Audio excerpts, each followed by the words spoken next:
अक्सर लोग उतने ही खुश होते हैं जिस हद तक उनका खुश होने का इरादा होता है। दुनिया की तारीख में किसी ऐसे फिलोसोफर का रिकॉर्ड मौजूद नहीं जो खुश रहा हो। आज का काम कल पर मत डालो। आज के काम से भाग के तुम कभी भी कल की जिम्मेदारी से भाग नहीं सकते। तुम चंद लोगों को कुछ अरसे तक बेवकूफ़ बना सकते हो और शायद कुछ लोगों को हमेशा के लिए भी, लेकिन तमाम लोगों को तमाम अरसे के लिए बेवकूफ़ बनाना मुमकिन नहीं। मुझे वो आदमी याद है जिसने अपनी माँ बाप को कत्ल कर दिया।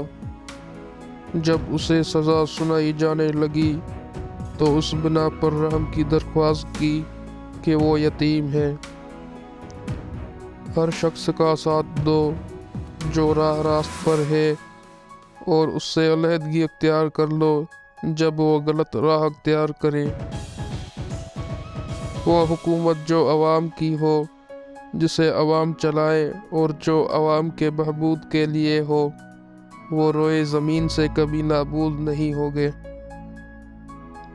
मेहनत सरमाई से बरतर है, इसलिए वो उस बात की हकदार है कि उसका ज़्यादा लिहाज किया जाए। हमें यकीन रखना चाहिए कि सच्चाई ताकतवर है और यकीन के साथ हमें अपनी फ़राइज़ सरअंजाम देने चाहिए। तुम अपने आप को आलूदा किए बगैर किसी शख्स को गंदी नाली में दबा कर नहीं रख सकते। सब्र का फल ज़रूर मिलता है, लेकिन सिर्फ वही फल जो किसी ने जल्दबाजी में छोड़ दिया। आज़ादी एक ऐसा लफ्ज़ है जिसकी तारीफ मुश्किल है। अगर मजदूर ना होते तो सरमायादार कभी जन्म ना ले। ये सिर्फ उन्हीं की मेहनत का नतीजा है। मुसीबत तो सब इंसान बर्दाश्त कर ही लेता है। किसी का किरदार असल में देखना है तो उसके हाथ में इक़्तिदार और ताकत देकर देखो। आज़ादी छिन जाए तो तुम्हारे पास क्या रह जाता है?